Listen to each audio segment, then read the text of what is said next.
नमस्कार, मी अलका दुक्कर. विचारा नेत्यांना कार्यक्रमामध्ये आज आपल्या सोबत आलेले आहेत आरपीआयचे आणि महायुतीचे एक महत्त्वाचे नेते, आरपीआयचे अध्यक्ष रामदास आठवले. रामदासजी, तुमचं खूप खूप स्वागत आहे आयबीएन लोकमत मध्ये. आमच्या फोन लाईन आधीच वाजायला लागलेत, कालपासून आम्ही सांगतोय तुम्ही आज येणार आहात, त्यामुळे तुम्ही देखील प्रश्न विचारू शकता रामदास आठवले यांना. त्यासाठी नंबर लिहून घ्या, 02266899263 या क्रमांकावर फोन करा आणि तुमचे नेते आरपीआयचे अध्यक्ष रामदासजी आठवले यांना थेट प्रश्न विचारा. तर आपण विचारा नेत्यांना या कार्यक्रमाची सुरुवात करूया. रामदासजी, महायुतीमध्ये आता जे काही आपण म्हणूया खतखत सुरू आहे, आता तुम्ही उद्धवजींसोबत होतात आणि तिथूनच तुम्ही आलेले आहात. मी तिथूनच पहिला प्रश्न विचारून सुरुवात करते की ही जी खतखत आहे, या खतखतीबद्दल तुम्ही काय सांगाल? अलकाजी, असं आहे की एकतर वेगवेगळे पक्ष एकत्रित आल्यानंतर थोडीशी खतखत असते, परंतु त्या खतखतीवर मात करण्याचं सामर्थ्य नेत्यांमध्ये असलं पाहिजे. आणि आम्ही जे नेते आहोत, उद्धवजी आहे, गोपीनाथ मुंडे जे आहेत, मी आहे, आमच्यामध्ये अशा पद्धतीच्या खतखतीवर मात करण्याची एकदम आमच्यामध्ये कपॅसिटी आहे. आणि त्याप्रमाणे जी काही परवा खतखत झाली, तर त्या खतखतीच्या संबंधामध्ये उद्धवजींनी चांगली भूमिका घेतली आणि महायुती मजबूत राहणार, महायुतीच या राज्यामध्ये सत्तेवर येणार, अशा पद्धतीची भूमिका त्यांनी मांडलेली आहे. त्यामुळे आता ती जी काही खतखत होती, ती खतखत आता संपलेली आहे. खतखत संपलेली असं तुम्ही म्हणताय, पण प्रत्यक्षामध्ये आता महायुतीमध्ये खतखत संपली असं म्हटलं जात असलं तरी देखील आज उद्धवजी ज्यावेळी सांगतायत की भाजपने स्पष्टीकरण द्यावं, एक प्रकारची कुचंबणा होतीये आरपीआयची देखील, असं वाटत नाही ज्या पद्धतीने नाराजी व्यक्त होतीये? असं मला वाटत नाही. म्हणजे आता उद्धवजींची भूमिका जी आहे तीच भूमिका माझी आहे की आता आम्हाला वेगळ्या पार्टनरची आवश्यकता अजिबात नाही. ज्या वेळेला Republican Party of India Shiv Sena BJP सोबत आला अलकाजी, त्यावेळेपासून मी सांगतोय की दलित मतं ही शिवसेना बीजेपीला मिळत नव्हती आणि 2-3 हजार 5-7 हजार आणि त्यांचे हरणारे जे काही उमेदवार आहेत असेंब्लीचे, ते बरेचसे उमेदवार आरपीआयच्या मतामुळे रिकवर होणार आहेत, ते निवडून येणार आहेत. त्यामुळे आम्हाला चौथ्या पार्टनरची आवश्यकता नाही, ही भूमिका सुरुवातीपासून माझी होती. आता एक तर मनसेच्या बद्दल जर बोलायचं असेल, राजच्याबद्दल, तर मी एवढंच म्हणेन की सुरुवातीला माझी भूमिका त्यांच्या विरोधामध्ये होती. पण 26 मे रोजी मी मुंबईमध्ये जाहीर केलं की जर उद्धवजींची इच्छा असेल, बीजेपीची तर सुरुवातीपासून इच्छा आहे आणि मताची विभागणी टाळण्यासाठी सगळ्या विरोधी पक्षांना एकत्रित करण्याच्या संबंधातला जर प्रस्ताव असेल, तर त्या प्रस्तावाला माझा विरोध असला तरीसुद्धा लार्जर इंटरेस्टच्या माध्यमातून मी त्या ठिकाणी मनसेच्या प्रस्तावाला मान्यता द्यायला तयार आहे. परंतु राज ठाकरे आमच्यासोबत येत नाही आहेत, मनसे आमच्यासोबत येत नाही आहे आणि पुन्हा पुन्हा त्या विषयाची चर्चा नको. आता हिंदुत्ववादी मतांसाठी एकत्रित येऊया, त्या मतांमध्ये फूट नको असं सांगून मनसेने नरेंद्र मोदींना पंतप्रधान पदाचे उमेदवार म्हणून पाठिंबा दिलेला आहे. तुम्ही या हिंदुत्ववादी शक्तीसोबत का जाताय असं वाटत नाही? हा प्रश्न मनात येत नाही? हिंदुत्ववादाचा विषय नाही. आता हिंदुत्ववाद जो आहे तो शिवसेना सांगते की आमचा हिंदुत्ववाद म्हणजे राष्ट्रवाद आहे आणि आता हिंदुत्वाच्या मुद्द्यावर जरूर आमचे मतभेद आहेत, परंतु कॉमन मिनिमम प्रोग्रामवरती एकत्र येणं महाराष्ट्राच्या आणि देशाच्या राजकारणामध्ये आपण काही गुन्ह्यां टचेबल अजिबात नाही. तर राजकारणामध्ये अशा पद्धतीचे अलायन्स झालेले आहेत. आपल्याला माहित आहे की पवार साहेब ज्यावेळेला मुख्यमंत्री होते पोलोचे, त्यावेळेला जनसंघ सुद्धा त्या मंत्रिमंडळामध्ये होता. त्यामुळे मला असं वाटतं की रिपब्लिकन पार्टी ऑफ इंडियाने घेतलेली जी भूमिका आहे, ही भूमिका दलितांना सत्तेकडे घेऊन जाण्यासाठी, त्याचबरोबर जो हा महाराष्ट्र आहे भ्रष्टाचार आणि महागाई मुक्त करण्यासाठी असं तुम्ही सांगताय. आपल्यासोबत धुळ्याहून विलास पाटील आहेत, ते फोन विचारतायत. विलास, तुमचा पहिला प्रश्न आहे, रामदास आठवले यांना विचारा प्रश्न. विलासजी, तुमच्या टीव्हीचा आवाज पूर्णपणे बंद करा आणि थेट प्रश्न विचारा. नमस्कार. नमस्कार. मॅडम, मी प्राध्यापक NS पाटील बोलतो, दोंडाच्याहून. मी रामदासजी आठवले यांना प्रश्न विचारतोय. नमस्कार आठवले साहेब. नमस्कार, बोला पाटील, बोला साहेब. आपलं महायुतीमध्ये आपलं स्वागतच आहे, पण मला एक प्रश्न विचारायचा आहे सर आपल्याला की आपण बोला बोला आता आपण महायुतीमध्ये प्रवेश करण्याचा हेतू काय, आणि एकीकडे आगामी येणाऱ्या 2014च्या ज्या सार्वत्रिक निवडणुका आहेत लोकसभेच्या, याच्यामध्ये एकीकडे 5 पांडव आणि एकीकडे कर्ण अशी स्थिती निर्माण झाली, याच्या संदर्भात आपण काय बोलू इच्छिता सर? नाही, असं आहे की एकदा 5 पांडव एकत्र आल्यानंतर कर्णाची आवश्यकता अजिबात नाही आहे. म्हणजे 5 पांडव एवढे समर्थ आहेत की या ठिकाणी सत्ता प्राप्त करण्यासाठी किंवा ज्या ध्येयाने आणि ज्या उद्देशाने मी एकत्रित आलेलो आहोत पाटीलजी, तो उद्देश सफल करण्यासाठी आम्ही 5 लोक किंवा आमचे 5 पक्ष कॅपेबल आहेत. माझं तर मत असंच होतं. मी अगोदरही म्हणालो की चौथ्या पार्टनरचीच आम्हाला आवश्यकता नाही अशी आमची भूमिका होती. पण नंतर शेतकरी संघटना, स्वाभिमानी शेतकरी संघटना आणि महादेव जानकर आमच्यामध्ये आले. ठीक आहे, परंतु पुन्हा पुन्हा या विषयाची चर्चा नको. आता कर्ण जो आहे तो कर्ण आमच्याकडे येतच नाही आहे. कर्णाला वाटतं की मी स्वतंत्र असलं पाहिजे, तर आम्ही अनेक वेळेला ऑफर दिली. उद्धवजींनी टाळी वाजवण्याची भूमिका मांडलेली होती. परवा दिवाकर रावते पण या कार्यक्रमात तेच म्हणाले की टाळीला उत्तर मिळालेलं नाहीये, त्यामुळे तुम्ही या प्रश्नाचं उत्तर पुन्हा एकदा तेच देताय. साताऱ्याहून सचिन भोसले यांचा फोन येतोय. सचिनजी, तुमचा प्रश्न थेट विचारा. हा मॅडम, हॅलो. हा बोला. हा जय भीम साहेब. हा जय भीम सचिन भोसले. हा, कुठला पक्ष आहे तुझा? बोलतोय साहेब. मी महायुतीच्या माध्यमातून आपली प्रत्येक सभा बघितलेली आहे IBN लोकमतवर आपली साहेब. हा, प्रत्येक सभेमध्ये तुम्ही असं सांगता की भीमशक्ती आणि शिवशक्ती एकत्र आली पाहिजे, हे बाळासाहेबांचं स्वप्न होतं. बरोबर. आणि ते स्वप्न मी साकार करणार आहे. हम्म. तर साहेब, मला एवढंच विचारायचं आहे की स्वप्न तुम्ही बाळासाहेबांचं साकार करणार आहे का बाबासाहेबांचं? नाही नाही, बाळासाहेबांनी मी असं कधी म्हणालेलं नाही. म्हणजे मी असं म्हणालेलो आहे की ही गोष्ट खरी आहे की बाळासाहेबांनी अशा पद्धतीचा प्रस्ताव मांडला होता की शिवशक्ती बरोबर भीमशक्ती आल्याशिवाय, बाबासाहेबांना मानणारा समाज आल्याशिवाय आम्हाला या राज्यामध्ये सत्ता मिळणार नाही.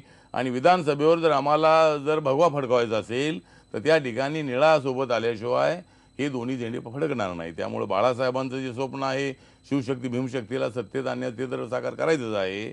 पण मी आंबेडकरवादी आहे. बाबासाहेब आंबेडकरांचा मी शिष्य आहे, मी अनुयायी आहे.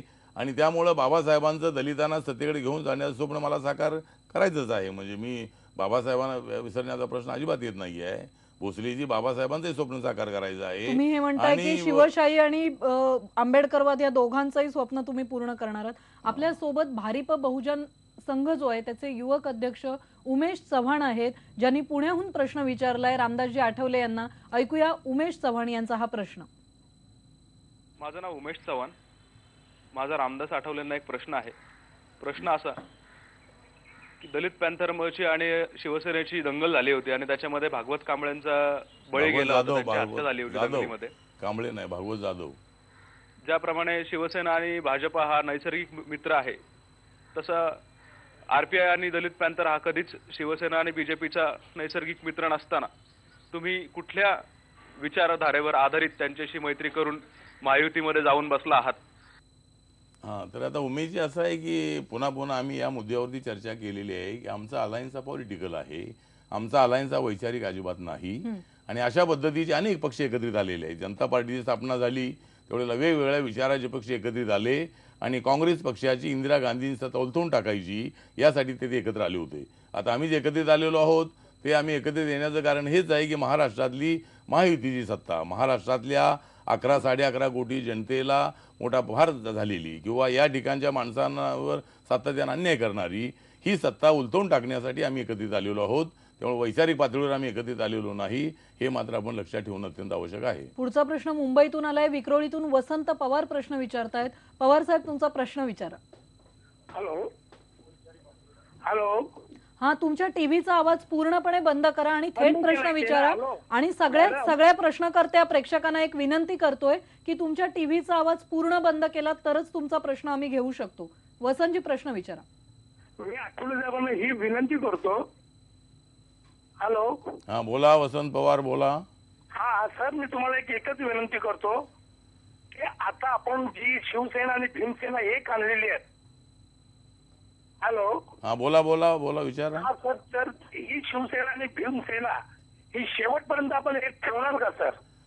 नाही, आता शिवसेना आणि भीमसेना एकत्रित आलेली आहे आणि आता शेवटपर्यंत म्हणजे राजकारणामध्ये कधी काय होईल काय सांगता येत नाही. परंतु आज तरी शिवसेनेसोबत भीमसेना आलेली आहे आणि शिवसेनेने भीमसेनेचा आदर केलेला आहे. शिवसेनेनी ही भीमसेना जी आहे ती सातत्यानं काँग्रेससोबत राहिल्यामुळं आम्हाला सत्ता मिळत नाही आणि त्यामुळं बाळासाहेब ठाकरे मला म्हणाले की तुमची शक्ती आमच्यासोबत आल्याशिवाय सत्ता मिळणार नाही आणि त्या सत्तेचा वाटा आपल्या समाजाला नक्की देण्याचा प्रयत्न करू.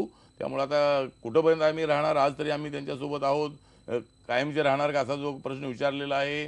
तर जर अशा पद्धतीची परिस्थिती निर्माण झाली तर कायमचे सुद्धा आम्ही राहू शकतो. जर आमच्या प्रश्नांच्या साठी जर सातत्यानं जर या महायुतीच्या लोकांनी जर आमचे प्रश्न सोडवले, दलितांवरचे अन्य अत्याचार आहेत, झोपडपट्टीचा प्रश्न आहे, भूमिहीनांना जमीन देण्याचा प्रश्न आहे, खेड्यापाड्यातल्या दलितांना घरकुल पक्की देण्याचा संबंधातला प्रश्न आहे, किंवा बाबासाहेब आंबेडकरांचं जे संविधान आहे, हे संविधान आम्ही अजिबात बदलणार नाही. बाबासाहेब आंबेडकरांच्या संविधानातला भारत उभा करण्याच्या संबंधातली जर इच्छा किंवा स्वप्न जर नरेंद्र मोदी आणि BJPचं असेल, शिवसेनेचं असेल, तर पुढे किती दिवस आम्ही राहणार आहोत. जर आम्ही कायमचे राहिलो तर त्याच्यामध्ये फार मोठा आनंद आहे, त्याच्यामध्ये आपणाला घेण्याचा प्रयत्न करू. तुम्ही असं सांगताय राष्ट्रवादी सोबत तुम्ही नाराज होऊन नंतर काँग्रेस राष्ट्रवादीच्या आघाडीतून बाहेर पडलेला आहात, त्यामुळे बघूया पुढे काय होतंय. पण पुण्याहून विलास टेकवडे पुढचा प्रश्न विचारतायत. विलास, तुमचा प्रश्न विचारा. प्रथम तर माझं नाव दुरुस्त करतो. माझं नाव सुहास टेकवडे आहे. बरं सुहास, तुमचा प्रश्न विचारा. रामदासजी, जय भीम. हा बोला. जय भीम बोला. जय महाराष्ट्र, जय भीम. मला फक्त हेच आभार व्यक्त करायचे तुमचे, कारण की मी पण एका वेगळ्या पक्षाचा कार्यकर्ता आहे. मला इतकंच सांगायचं आहे की तुम्ही जी फळी आता सध्या पुण्यामध्ये तयार केलेली आहे, म्हणजे नवनाथ कांबळे असतील, परशुराम वाडेकर असतील, किंवा एकदम ग्राउंड लेवलचे म्हटले तर आमचे महिपाल वाघमारे असतील. बरोबर. माझ्या पक्षाशी यांचा काही संबंध नाही. मी एका वेगळ्या पक्षाचा कार्यकर्ता आहे. परंतु आनंद या गोष्टीचा आहे की तुम्ही जी टीम निवडली आहे सध्या, ती खरंच आम्ही जे करणार आहोत तेच हे लोक करणार आहेत. त्यामुळे आनंद या गोष्टीचा आहे की तुम्ही शीघ्रकवी आहात. भले आमच्या हातून किंवा तुमच्या हातून लोकांच्या जनतेचा प्रश्न शीघ्र सुटावा, हीच एक माणुसकी म्हणून आमचा जो मनातला प्रश्न होता तो तुम्ही तुमच्या हस्ते किंवा आमच्या हस्ते मार्गी लावावा. आणि एखादा हा कार्यक्रम संपता तुमची एखादा छोटीशी शीघ्र कविता ऐकाव्यास मिळावी, ही नम्र विनंती. बरं सुहासजी, आपण शेवटी का आता पण एक ऐकूया, कारण परवा फडणवीस आले होते, ते देखील तुमच्या कवितांचं कौतुक करत होते. महायुतीतले नेते कौतुक करतायत. कविता ऐकूया आणि त्याबरोबरच मला विचारायचं आहे, राज ठाकरे तुमची ज्यावेळी नक्कल करतात तुमच्या कपड्यांची किंवा कवितांची, त्यांना कशा पद्धतीने तुम्ही या सगळ्या नकलेला किंवा राजकीय टीकेला बघता? नाही ना, तर एक तर असं आहे की इतरांची नक्कल करण्याची माझ्याकडे अक्कल नाही. त्यामुळं नक्कल करण्याचा विषय ठीक आहे. आता राज हा एक स्वतंत्र अशा पद्धतीचा नेता आहे, त्याचा चांगला पक्ष आहे, त्यामुळं मला काय कोणाची नक्कल करायची नाही आहे. परंतु मी एवढं सांगतो की यांचं ज्यांनी मला प्रश्न विचारला त्यांचं नाव आहे टेकावडे. ज्यांनी मला प्रश्न विचारला त्यांचं नाव आहे टेकावडे. त्यांना आमची महायुती आवडे, त्यांना आमची महायुती आवडे. आणि म्हणूनच आता आम्ही सर्वजण पुढे जाण्याचा आम्ही प्रयत्न करतो आहोत. त्यामुळं टेकावडे हे यांनी माझं अभिनंदन केलेलं आहे. त्यांच्या मनातला जो विषय होता तो विषय शिवशक्ती भीमशक्तीच्या माध्यमातून मी डेअरिंग केलेला आहे. कारण मला प्रवाहाच्या विरुद्ध जाण्याची सवय आहे. मी पॅन्थरच्या काळापासून मी काम करणारा पॅन्थर आहे आणि माझ्यामधला जो पॅन्थर आहे तो पॅन्थर कायमचा राहणार आहे. मी जरी शिवसेना BJP सोबत जरी आलेलो असलो तरी कुणाला वाटत असेल की मी कुणाचं तरी ऐकतोय, पण असं अजिबात नाही.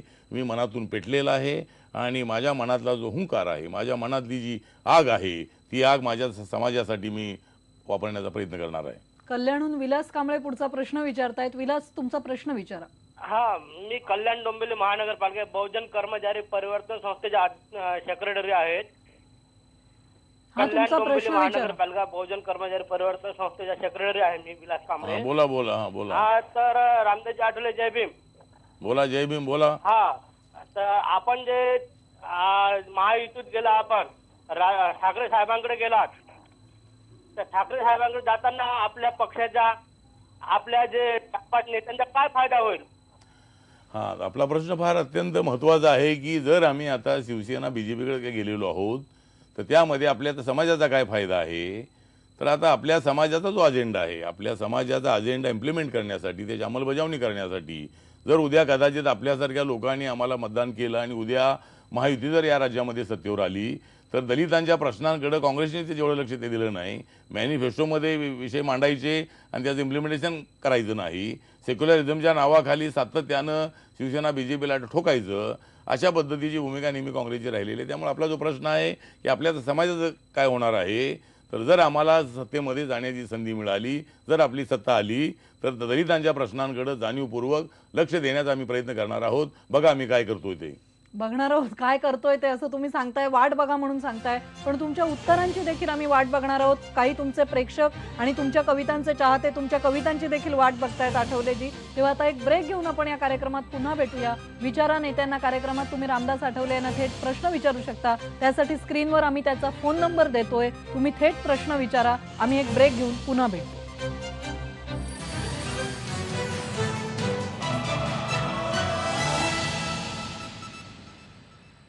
आरपीआयचे अध्यक्ष रामदास आठवले आपल्या प्रश्नांची उत्तरं देत आहेत. रामदासजी, तुम्ही असं जाहीर भाषणांमधून सांगताय की उपमुख्यमंत्री पदावर एक प्रकारे तुम्ही सांगताय की तुम्हाला आवडेल यायला, म्हणजे केंद्रात मंत्री बनण्यापेक्षा तुम्हाला राज्यामध्ये उपमुख्यमंत्री बनायला आवडेल? आता एक तर असं आहे की केंद्रामध्ये मंत्री बनण्याची माझ्या समाजाची इच्छा अपूर्ण राहिलेली आहे. कारण मागच्या वेळेला 2004 मध्ये रिपब्लिकन पार्टी ऑफ इंडियाचा मी एकटाच खासदार होतो आणि त्यावेळेला आम्ही सातत्यानं प्रयत्न करत होतो की बाबासाहेब आंबेडकरी शेड्यूल कास्ट फेडरेशनचे मंत्री म्हणून पंडित जवाहरलाल नेहरूंच्या मंत्रिमंडळामध्ये राहिले आणि त्यानंतर आरपीआयला कधी संधी मिळाली नाही. आमच्या समाजाचे मंत्री झाले पण ते काँग्रेसचे मंत्री झाले किंवा त्या पक्षाचे झाले, पण त्यावेळेला काय मला ती संधी मिळाली नव्हती.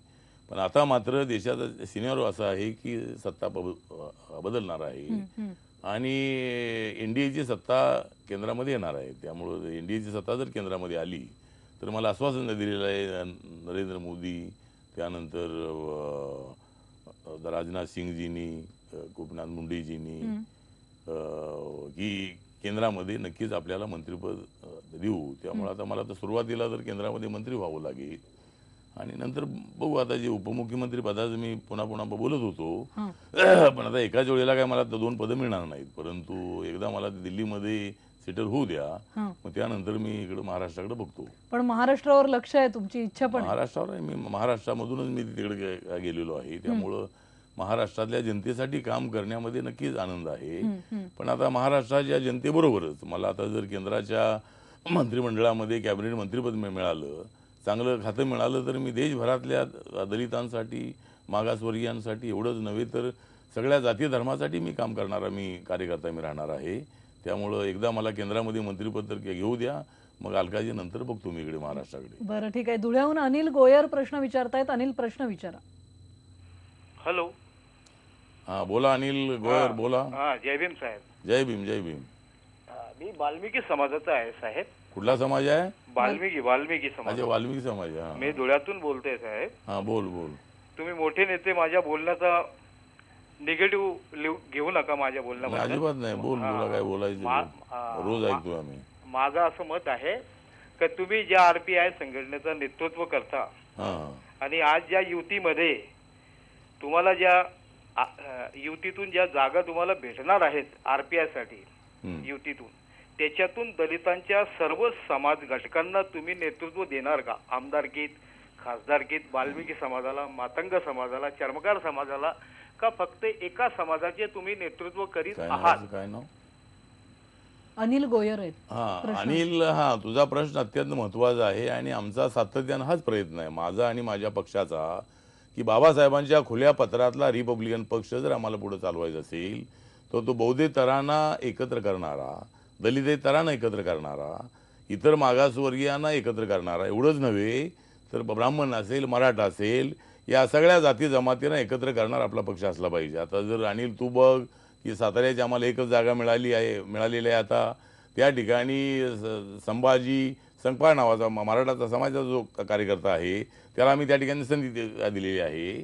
त्यामुळे जर आता विधानसभेच्या वेळेला जर तू आमच्या पक्षामध्ये आला तर, तू कोणत्या पक्षात आहे मला माहीत नाही, पण जर वाल्मिकी समाजाचे लोक माझ्याशी संबंधित आहेत मुंबईमध्ये आणि मनमाड असेल, औरंगाबाद असेल, ठिकठिकाणचे वाल्मिकी समाजाचे लोक आज आरपीआयमध्ये काम करत आहेत, तर तशा पद्धतीचा कॅपेबल एखादा कार्यकर्ता जर तू माझ्याकडे आणलास तर नक्कीच माझा प्रयत्न असा आहे की 50% जागा दलित आणि 50% जागा नॉन दलितांना, आणि ज्या 50% जागा दलितांना देणार आहे त्याच्यामध्ये बौद्धिक असणाऱ्या दलितांना सुद्धा काही जागा देण्याच्या संबंधातला माझा प्रयत्न आहे. मात्र समाज असेल, वाल्मिकी असेल. बोलताय आता देखील तुम्ही 3 जागा मागत होतात, पण एका केवळ साताऱ्याच्या जागेवर आणि तुमच्या खासदारकीच्या जागेवर तुम्ही शांत झालात, असं याबद्दल देखील नाराजी नाही वाटत तुमच्या? याबद्दल नाराजी आहे, याबद्दल माझी स्वतःची त्यांना नाराजी काय होती, माझ्या पक्षामधल्या लोकांची नाराजी होती आणि आहे.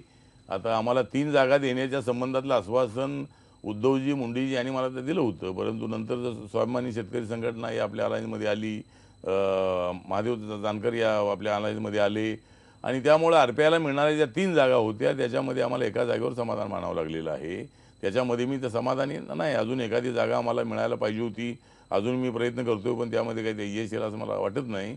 परंतु आता अलायन्स टिकवायचं आहे, म्हणजे एक तर आता ही महायुती टिकवायची आहे आणि त्यामुळं मला हे तर सांगण्यात आलेलं आहे की विधानसभेच्या वेळेला त्याची भर काढण्यात येईल. आता आपण थोडं शांत राहावं. आपल्याकडे 2 पार्टनर आल्यामुळं आमची अडचण झालेली आहे. अशा पद्धतीचं आश्वासन मला मिळाल्यामुळं मी या एका जागेवर समाधानी अजिबात नाही, किंवा माझ्या खासदारकीचा जो विषय आहे तो माझ्या खासदारकीवरती माझी लिडरशिप अवलंबून अजिबात नाही. माझा कार्यकर्ता ग्रासरूटला काम करतोय. मी मंत्री किंवा आमदार खासदार आहे म्हणून तो माझ्यासोबत अजिबात नाही. आंबेडकरी मुवमेंट जी आहे ती मजबूत आणि मी पुढे चालवण्याचा प्रयत्न करतोय. तुम्ही त्यामुळे नेहमी खेड्यापाड्यात सांगत माझ्यासोबत असतात, आहे. खेड्यापाड्यातले लोक तुमच्या सोबत आहेत. असं एक दलित कार्यकर्ते आहेत कोल्हापूरहून, उदय लाड आपल्याला प्रश्न विचारतायत. रामदासजी आठवलेंना त्यांनी काही खास प्रश्न पाठवलाय, ऐकूया त्यांचा प्रश्न. अटल साहेब, जय भीम. मी हा, बोला. कोल्हापूरहून जय भीम. बोलतोय. बोला माझा उदय. एक आपल्याला प्रश्न आहे की आपला जो पेहराव आहे, आपण जो पोशाख घालतात, हा पोशाख हा विविध प्रकारच्या कलरचा असतो, याच्या मागचं गुपित काय आहे? याच्या मागचं उद्दिष्ट हेच आहे की मला सगळ्या रंगांना एकत्र करायचं आहे. म्हणजे अनेक जे रंग आहेत, आता ठीक आहे, मी एक म्हणजे एक नेता म्हणून काही मी काम करत नाही. एक मी सर्वसामान्य कार्यकर्ता आहे, तळातला कार्यकर्ता आहे आणि माझ्या ड्रेसच्या संबंधामध्ये मी ज्यावेळेला लोकसभेत होतो त्यावेळेला कलरफुल MP म्हणून माझ्याकडे सगळे बघायचे. त्यामुळे ठीक आहे, आता हा माझा व्यक्तिगत विषय आहे, परंतु लीडर म्हटला की झब्बा वापरला पाहिजे कायमचा, अशा पद्धतीनं काय मी नाही. पण ठीक आहे, आपला जो प्रश्न आहे की रंगीबेरंगी रंगाचे कपडे जसे मी वापरतोय तसा आपला सुद्धा रंग आहे. म्हणजे ज्याने मला प्रश्न विचारलेला आहे त्यांचाही रंग अशा पद्धतीचा रंगीबेरंगी आहे. त्यामुळे ठीक आहे, तर हा माझा व्यक्तिगत प्रश्न आहे. मला जे ड्रेस आवडतात त्या पद्धतीने मी ड्रेस वापरतो. इलेक्शनसाठी नवी खरेदी पण झाली असेल? नाही, इलेक्शनसाठी काय नवी खरेदी झाली नाही, वेळच नाही आहे. परंतु इलेक्शन झाल्यानंतर, आता इलेक्शनच्या अगोदर खरेदी करण्यापेक्षा इलेक्शन जिंकल्यानंतर आपण खरेदी करायचं असं आपण ठरवलेलं आहे. बरं, ठीक आहे. चंद्रपूरहून पुढचा प्रश्न आलेला आहे. स्वानंद रामटेके यांचा संपर्क तुटलाय, पण रामदासजी वेगवेगळे विषय, म्हणजे तुमच्याबद्दल खूप उत्सुकता आहे, तुमचे सगळे जे मतदार आहेत, तुमचे चाहते पण आहेत या सगळ्यांना. आता आपण जागेंचं बोललो, BMCच्या वेळी सुद्धा BMCच्या ज्या निवडणुका झाल्या होत्या त्याच्यात देखील एवढ्या जागा लढवून मुंबईमध्ये केवळ एका जागेवर तुम्ही यश मिळवू शकला होता. हा, तर अलकाजी खरं आहे की मुंबई महानगरपालिकेमध्ये मात्र आम्हाला जागा मिळाल्या होत्या 29. त्यानंतर ठाणे महानगरपालिकेमध्ये आमचे 4 नगरसेवक निवडून आलेले आहेत. त्यामुळं ठाणे महापालिकेत आमचे आले, उल्हासनगरमध्ये आमचे 4 नगरसेवक आले निवडून. तर पण मुंबईमध्ये मात्र आम्हाला फटका बसला आणि मुंबईमध्ये आम्हाला एकच जागा निवडून आणता आली. तर त्यावेळेला मात्र 29 जागा आम्हाला मिळाल्या होत्या, म्हणजे 29 जागा दिल्या. त्याच्यामधल्या मी अलकाजी एवढंच सांगतो की त्याच्यामधल्या एक 5-6 जागा आमच्यामुळेच पडल्या. आमचे काय बंडखोर त्या ठिकाणी उभे राहिले आणि 5-6 जागा या दोघांच्यामुळे पडल्या. त्यामुळे आमच्या एक 12-13 जागा निवडून येणं अत्यंत आवश्यक होते 29 पैकी. पण त्याच्यामध्ये आम्हाला अपयश आलेलं आहे. आता त्याचा अभ्यास करून आम्ही आता लोकसभेला तर आता एक जागा मिळालेली आहे, ती कशी निवडून आणायचा हा प्रयत्न आमचा आहे. आणि नंतर जी असेंब्ली होणार आहे त्यावेळेला मात्र मुंबई महानगरपालिकेचा अनुभव लक्षामध्ये ठेवून आपल्याला उमेदवार जे सक्षम देणं, सगळ्यात जातीचे उमेदवार तर देणं आणि जबरदस्त अशा पद्धतीची फाईट करणं, तर अशा पद्धतीने मी आता ठरवलेलं आहे. त्यामुळं मुंबई महानगरपालिकेचा अनुभव मात्र लोकसभेमध्ये आणि विधानसभेत येणार नाही याची खबरदारी घेण्याचा मी प्रयत्न करतो. साताऱ्याचं आव्हान आहे, उदयनराजेंचं आव्हान RPIने स्वीकारलेलं आहे, ते कसं पेलणार आहेत हे आपण ब्रेक नंतर विचारणार आहोत. आता एक छोटासा ब्रेक घेऊन पुन्हा भेटणार आहोत. पहा फक्त IBN लोकमत.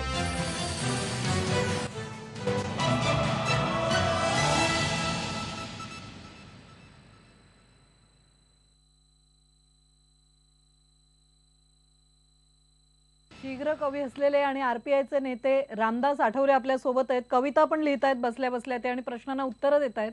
कोल्हापूरहून कपिल जाधव आपल्याला प्रश्न विचारतायत. कपिल, तुमचा थेट प्रश्न विचारा. आठवले साहेब, जय भीम.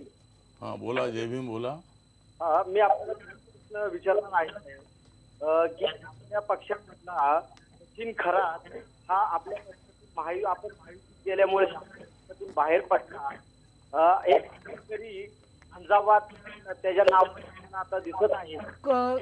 कपिल, तुमचा आवाज नाही पोहोचत आहे आपल्यापर्यंत, त्यामुळे तुमच्या प्रश्नाचं उत्तर नाही आपण घेऊ शकत आहोत. वाशीहून नवनाथ भोसले प्रश्न विचारतायत, तो ऐकूया आपण. नवनाथ, तुमचा प्रश्न विचारा. जय भीम साहेब. जय भीम. नवनाथ, तुमचा प्रश्न थेट विचारा.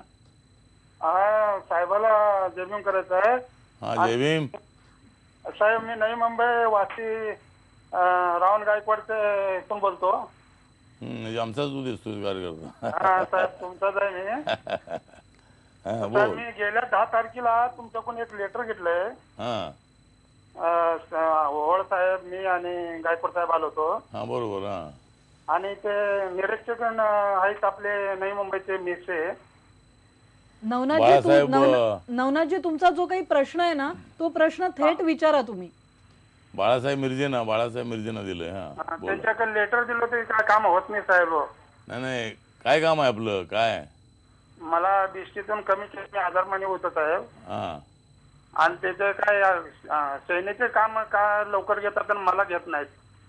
बरं नवनाथजी, तुमचं जे काम आहे ते वैयक्तिक स्वरूपाचं काम आहे, ते तुम्ही रामदासजींना भेटून यानंतर करा. आपल्यासोबत यवतमाळहून असीम कोठारे प्रश्न विचारतायत. असीम, तुमचा प्रश्न विचारा. हा,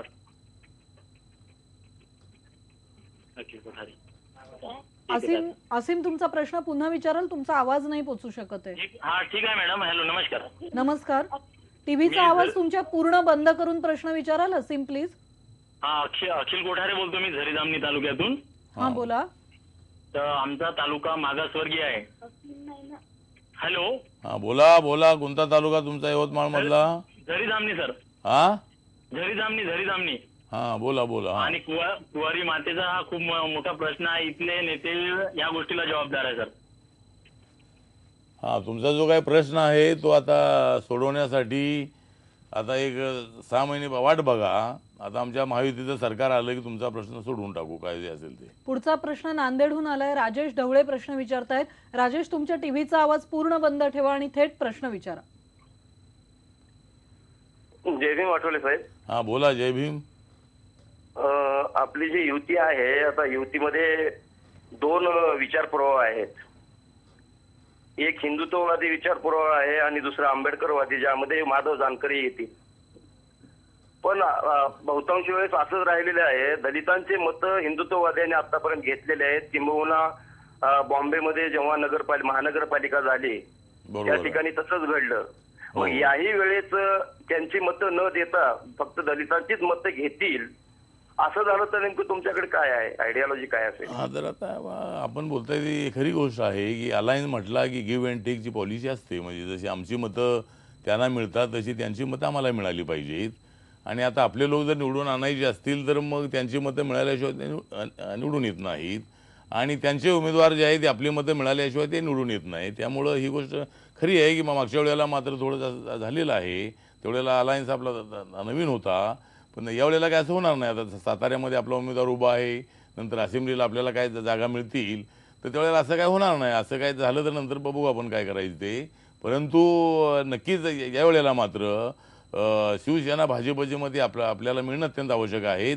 आणि तसं आश्वासन आपल्याला त्या दोन्ही पक्षाच्या नेत्यांनी दिलेलं आहे. आणि बाळासाहेब ठाकरे यांनी शिवसैनिकांना आवाहन केलेलं आहे की या भीमसैनिकांना सांभाळलं पाहिजे, या भीमसैनिकांना ताकद दिली पाहिजे. आणि त्यांचा वारसा पुढे घेऊन उद्धवजी जाण्याचा प्रयत्न करतायत. त्यानंतर आपले गोपीनाथ मुंडे आणि फडणवीस किंवा विनोद तावडे जे आहेत, हे सगळे जे नेते आहेत, हे नेते आणि आपले गडकरी विदर्भामध्ये आहेत. तर या सगळ्या नेत्यांनी सुद्धा आरपीआयला ज्या जागा मिळतील त्या निवडून आणण्यासाठी त्यांनी सुद्धा मदत करणं अत्यंत आवश्यक आहे. त्याशिवाय आमचे लोक निवडून येणार नाही. त्यामुळे आपला प्रश्न बरोबर आहे. ही मदत होईल, कदाचित कुठेतरी मदत होणार नाही अशी भीती वाटते त्यांच्या प्रश्नात. त्यांना भीती वाटते, परंतु यावेळेला होणार नाही. म्हणजे होणार नाही अशी अपेक्षा तुम्ही व्यक्त करताय. आरपीआयचे जे कार्यकर्ते विनय बोरकर यांनी पिंपरी चिंचवडहून रामदासजी आठवले यांना प्रश्न पाठवलाय, तो आपण ऐकूया. रामदासजी आठवले साहेब, तुम्हाला सर्वप्रथम हार्दिक शुभेच्छा आणि तुमच्या कार्याबद्दल अभिनंदन. माझा तुमच्यासाठी असा प्रश्न आहे की महायुतीमध्ये आपला जो पक्ष आहे Republican Party of India Athawale गट, याची कुचंबना होत आहे का? नाही, आपला प्रश्न आहे तो कुचंबना होते असं काय म्हणता येणार नाही. कारण तू म्हणतो ते बरोबर आहे की आपल्याला अजून 1-2 जागा मिळायला पाहिजे होत्या, परंतु आपल्याला एकच जागा मिळालेली आहे. त्याच्यामध्ये राज्यसभा जी आहे ती राज्यसभा अत्यंत म्हणजे त्यांना ते देणं अडचणीचं होतं. तरीसुद्धा भारतीय जनता पार्टीच्या केंद्रीय नेत्यांनी, महाराष्ट्रातल्या नेत्यांनी प्रयत्न केला आणि आपल्याला ती जागा मिळालेली आहे. नंतर आपल्याला एक जागा लोकसभेची मिळालेली आहे. तर कुचंबना होते असं काय म्हणता येणार नाही. मी असं अगोदर म्हणताय म्हणालो तुम्ही की होतो असं काही की कुचंबना होत नाही. हिंगोलीहून वाळू शेषराव घुगे म्हणून प्रश्न विचारतायत. घुगे साहेब, तुमचा प्रश्न थेट विचारा, टीव्हीचा आवाज कमी ठेवा. हा, मला विचारायचं. नमस्कार मनसे साहेब. बोला. जय भीम. हा, जय भीम, जय महाराष्ट्र. मी एक विचारणार होतो की ते जेव्हा जागा वाटप होते, जागा वाटपच्या वेळेस तुम्ही महायुतीत समजा जागा जर कमी भेटू लागल्या तर तुम्ही युती तोडण्याचे तुम्ही हे देता तुम्ही महायुतीला की मला जागा कमी भेटायला जा. हा, इशारे देता. तुमचा प्रश्न काय आहे? हा, तर युती तोडण्याचा तुम्ही संभ्रम निर्माण करता की जागा कमी भेटण्यास मी युतीच्या बाहेर पडेल. नाही, असं काय नाही. म्हणजे संभ्रम वगैरे असं अजिबात नाही. आता ही जी वस्तुस्थिती आहे ती वस्तुस्थिती आपण मांडलेली आहे की आपल्याला 3 जागा मिळणार होत्या, पण नंतर 2 तरी मिळाव्यात अशा पद्धतीची अपेक्षा होती. अजूनही आमची थोडी अपेक्षा आहे. आणि रिपब्लिकन पक्षाला जर सिम्बॉल मिळवायचं असेल, जर इलेक्शन कमिशनचं मान्यता मिळवायची असेल तर 2 जागा निवडून आल्या पाहिजेत. आणि मी पुन्हा इथं सांगत होतो की आम्हाला एक्झिट पोलमध्ये, टाईम्सच्या एक्झिट पोलमध्ये, आज तकच्या एक्झिट पोलमध्ये अनेक वेळेला हे आलेलं आहे की RPIच्या 2 जागा त्या निवडून येणार आहेत. पण जर 2 जागाच मिळाल्या नाही तर त्या निवडून येणार कशा 2 जागा? त्यामुळं मी आमच्या मित्रपक्षांना तर सांगत होतो की थोडा आमचा विचार करा. पण तो काय तेवढ्याप्रमाणे हे 2 आमचे मित्रपक्ष आल्यामुळे तर झाला नाही. पण असेंब्लीला मात्र त्याची पुनरावृत्ती आम्ही होऊ देणार नाही आणि असेंब्लीला मात्र झुकतं माप देण्याचा RPIला प्रयत्न करू असं आश्वासन आपल्याला दिलेलं आहे. असेंब्लीच्या किती अपेक्षा असणार आहेत? किती जागा? असेंब्लीला आम्हाला एक 30 पर्यंत जागा मिळाव्यात. काय कमी जास्त होतील, परंतु आता हे 2 पक्ष आल्यामुळं. पण पूर्वीपासून आमची मागणी होती की आम्हाला 30-35 जागा मिळाव्यात. मुंबईच्या महानगरपालिकेमध्ये 227 पैकी जर 29 जागा मिळाल्या होत्या तर 288 मध्ये आम्हाला 30-35 जागा मिळाव्यात अशी आमची अपेक्षा होती. तुमची अपेक्षा पूर्ण होतीये का आपण बघूया. खूप मोठं स्वप्न आहे RPIचं. कोल्हापूरहून कपिल जाधव प्रश्न विचारतायत. कपिल, तुमचा प्रश्न थेट विचारा, टीव्हीचा आवाज बंद ठेवा. हॅलो, जय भीम साहेब. हा, जय भीम. बोला कपिल. हा, माझे सर आपल्याला 2 प्रश्न आहेत. आपल्या पक्षामध्ये सचिन खरात नावाचा एक नेता होता का कार्यकर्ता होता, तो पक्ष सोडून का गेला व आपल्याला शिवसेनेचं हिंदुत्व मान्य आहे का?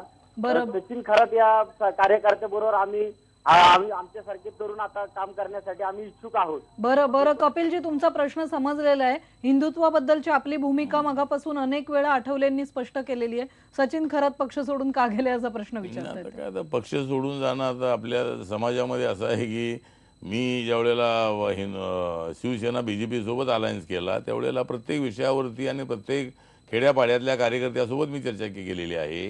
आणि त्यावेळेला सचिन खरात हा सुद्धा आमच्यासोबत होता. आता नंतरच्या काळामध्ये काही लोकलच्या वादामुळं किंवा काही कमी जास्त त्याच्या रिस्पेक्टमुळं त्यांनी पक्ष सोडलेला आहे.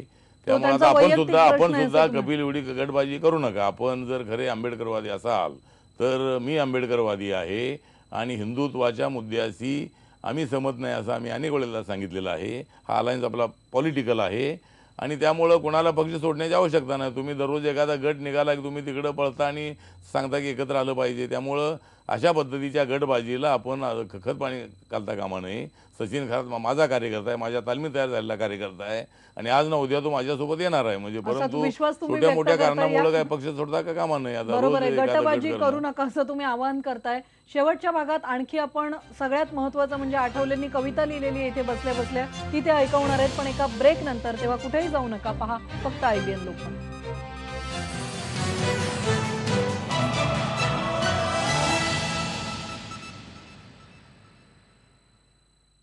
RPIचे अध्यक्ष आपल्या सोबत आहेत. ते प्रश्नांना उत्तरं देत आहेत. त्यांच्यासोबत चर्चेला सुरुवात करण्याआधी बुलढाण्याहून एक गृहिणी आहेत, वंदना सोनेकर. त्यांनी रामदासजींना काय प्रश्न विचारलाय, काय प्रश्न पाठवलाय तो आपण बघूया. जसं सोनिया गांधींनी रायबेलीमधून स्वतःचा असा मतदारसंघ त्यांनी ठेवलेला आहे, शरद पवारांनी बारामतीमधून असा त्यांचा असा स्वतंत्र असा मतदारसंघ आहे, प्रकाश आंबेडकरांनी सुद्धा अकोला मतदारसंघ आहे. तसा तुमचा असा काही स्वतंत्र असा मतदारसंघ तुम्ही तयार केलेलाच नाही आहे. तर तुम्ही कधी पंढरपूरमधून उभे राहता, कधी शिर्डीमधून उभे राहता, तर तुम्ही स्वतःचा असा मतदारसंघ राखून ठेवला का? मतदारसंघाची बांधणी का केली नाही? तर मॅडमचा प्रश्न अत्यंत महत्त्वाचा आहे. आता मी मतदारसंघ तयार केला नाही असं नाही आहे. तर मी खरी आहे की 1998ला मी मुंबईमधून निवडून आलो होतो. नंतर मी पंढरपूरहून 2 वेळेला निवडून आलो आणि नंतर अचानक माझा जो मतदारसंघ होता तो जनरलचा झाला. त्यामुळे मी तो मतदारसंघ तयार केलेलाच होता. त्या मतदारसंघातला मी लोकप्रिय अशा पद्धतीचा खासदार होतो. पण आता तो जनरलचा झाल्यामुळं मी ठरवलं की आपण शिर्डीमध्ये जाऊ. त्यामुळं मॅडम जे म्हणतायत की मी मतदारसंघ तयार केला नाही, तर मी पंढरपूर लोकसभा मतदारसंघ अत्यंत चांगला तयार केलेला होता. परंतु त्या ठिकाणी तो जनरल झाल्यामुळे मी नंतर उभा राहिलो नाही. जर मी तिथं उभा राहिलो असतो तर मी निवडून आलोच असतो. तर ही थोडीशी अडचण आपली इथं झाली. आपला मतदारसंघ हा जनरल झाल्यामुळं मला मतदारसंघ बदलावा लागला. मतदारसंघाबद्दलचं तुम्ही स्पष्टीकरण देताय. कांदिवलीतून प्रश्न आहे. ज्ञानेश्वर पोखरकर प्रश्न विचारतायत. ज्ञानेश्वर, तुमचा प्रश्न विचारा.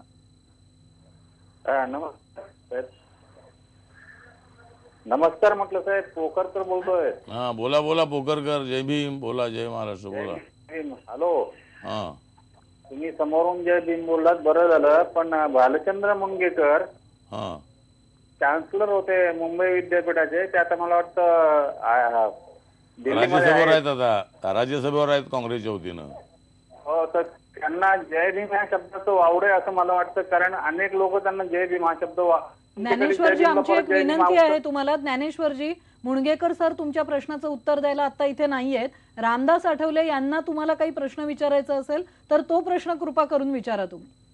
बरं, ठीक आहे. हॅलो, मला एक विचारायचं, तुम्ही लोकसभेची निवडणूक लढवा हे सगळ्यांचे मत आहे, परंतु तुम्ही हॅलो. हा, बोला ज्ञानेश्वरजी. आपण पंढरपूर मधून लोक सगळ्याच तुमच्या जनतेचं मत आहे, तर तुम्ही राज्यसभेवर जाण्यापेक्षा लोकसभेवर परत या ना साहेब. हा, तर आता मी पुढच्या वेळेला लोकसभेला उभा राहतो. म्हणजे आता राज्यसभेवरून निवडून आलेलो आहे. आता सारखा मतदारसंघ बदलायला नको आणि मला कार्यकर्त्याने आग्रह केला. मी काय निवडणुकीला घाबरतो असं अजिबात नाही. हार जीत असतेच असते. पण आपली इच्छा आहे त्याप्रमाणे पुढच्या वेळेला मात्र 2019ला ज्यावेळेला निवडणुका लोकसभेत येतील त्यावेळेला नक्कीच मी लोकसभेला उभा राहीन. बरं, कल्याणहून चंद्रकांत अहिरे पुढचा प्रश्न विचारतायत. चंद्रकांत, तुमच्या टीव्हीचा आवाज एकदम कमी करा आणि रामदासजींना जो तुमचा प्रश्न आहे तो थेट प्रश्न सलग विचारा. हॅलो. हा चंद्रकांतजी, विचारा. हा, हॅलो. आठवले साहेब, जय भीम. हा, बोला. जय भीम. बोला. काय कल्याणवरून बोलतोय, आरपीआय अध्यक्ष, वार्ड अध्यक्ष. हा, बोला. हा साहेब, मला प्रश्न विचारायचा आहे का 1987ला 1987ला ज्यावेळेस PL लोखंडे मार्गला तुमची एक सभा झाली होती, त्यावेळेस खरोखरच आठवले साहेबांची गडकरी वाघासारखी दलित पॅंथरची एक होती. त्या काळामध्ये मी 12 वर्षाचा होतो. चंद्रकांतजी, बरोबर, तुमचा प्रश्न विचारा, थेट प्रश्न विचारा. तुमचं काय म्हणणं आहे? माझं हे म्हणणं आहे का आतापर्यंत आपण कार्य अजून RPIचे आपण मोठे नेते आहात, म्हणून मला एवढंच सांगायचंय का आपण महायुतीमध्ये गेलो तर कल्याणमध्ये आम्ही प्रल्हादजी जाधव साहेब यांच्या नेतृत्वाखाली आपण पाहिजे महायुतीच्या नेत्यांना निवडून देऊ. परंतु आपला जो प्रश्न आहे हे नक्की आपल्या महायुतीच्या मध्ये RPIला त्या आपण जे काही आपल्या समस्या असतील ते सोडतील का, असं आपलं एक मन आहे. हा, तर आता याच्यावर देखील मगापासून मला वाटतं बरीच तुम्ही उत्तर नाही. आता म्हणजे आता समजा कल्याणची जागा जी आहे ती शिवसेना लढवणार आहे आणि त्या ठिकाणचा जो राष्ट्रवादीचा उमेदवार आहे, शिवसेना सोडून गेलेले जे आनंद परांजपे आहेत, त्यांना हरवण्याचं काम दलित मतदार चांगल्या पद्धतीने त्या ठिकाणी करणारच आहे. तर आपले जे प्रश्न आहेत कल्याणमधले, तर ते सगळे प्रश्न सोडवण्यासाठी जो निवडून येणारा जो आपला उमेदवार आहे, जे आपले शिंदे, एकनाथ शिंदे यांचे चिरंजीव त्या ठिकाणी उभे आहेत, ते निवडून आल्यानंतर ते प्रश्न सोडवतील आणि आम्ही आपल्यासोबत आहोतच प्रश्न सोडवण्यासाठी. कारण कायम स्वरूपामध्ये प्रश्नांना उत्तर देणं आणि प्रश्न कार्यक्रमाची वेळ संपत आली आहे. आणखी पण खरं तर फोन येत आहेत, पण प्रेक्षकांना सांगावं लागतंय की आपण आणखी काही फोन घेऊ शकणार नाही आहोत कारण कार्यक्रम आज आपण थांबवतोय. रामदासजी, जशी प्रेक्षकांनी विनंती केली होती आणि तुम्ही एक कविता लिहिलाय, जाता जाता आम्हाला ती कविता ऐकायची.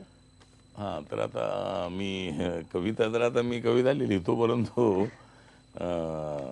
त्याच कविता काय मी तशा कधी म्हणत नाही. तर मी एवढं सांगतो की मी आहे सच्चा आंबेडकरवादी. मी आहे सच्चा आंबेडकरवादी, म्हणूनच पराभूत करणार आहे मी काँग्रेसची खादी. मी आहे सच्चा आंबेडकरवादी, म्हणूनच या निवडणुकीमध्ये पराभूत करणार आहे मी काँग्रेसची खादी. तुम्ही आता लागू नका विनाकारण आमच्या नादी. तुम्ही आता विनाकारण लागू नका आमच्या नादी, कारण देशाचे पंतप्रधान होणार आहेत नरेंद्र मोदी. अजून कविता. आता आमची महायुती भक्कम झाली आहे. आमची महायुती भक्कम झाली आहे, कारण आमच्या विरोधकांना हटवण्याची आम्हाला जाग आली आहे. कारण आमच्या विरोधकांना हटवण्याची आम्हाला जाग आली आहे. आता महायुतीवालाच दलितांचा वाली आहे. आता महायुतीवालाच दलितांचा वाली आहे, कारण काँग्रेस ही दलितांच्यासाठी आघाली आहे. आणि कविता अजून एक कविता आहे. थोडक्यात आपला वेळ संपलेला आहे त्यामुळे. मला आता विनाकारण छेडू नका. मला आता विनाकारण छेडू नका. माझ्या प्रश्नांना उगीच खोडू नका. मला आता विनाकारण छेडू नका. माझ्या प्रश्नांना उगीच खोडू नका. आमच्या महायुतीच्या ऐक्याला फोडू नका. कोणाला आवाहन करताय? आमच्या महायुतीच्या ऐक्याला फोडू नका. मतांचा प्रसाद काँग्रेसवाल्यांना वाढू नका. आता आमच्या महायुतीला फोडू नका. मतांचा प्रसाद काँग्रेसवाल्यांना वाढू नका. त्यांना आता कधी सत्तेमध्ये धाडू नका. त्यांना आता सत्तेमध्ये कधीच धाडू नका. महायुती फोडू नका असं तुम्ही सांगताय, पण तिकडे वेगळंच काय काय चित्र दिसतंय. आपण विचारा नेत्यांना मध्ये रामदासजी आठवले यांनी वेळ दिला. धन्यवाद रामदासजी, आज स्टुडिओमध्ये आलात त्याबद्दल. उद्या देखील नव्या नेत्यासह आणि नव्या प्रश्नांसह आपण या कार्यक्रमात पुन्हा भेटणार आहोत. पहा फक्त IBN लोकमत.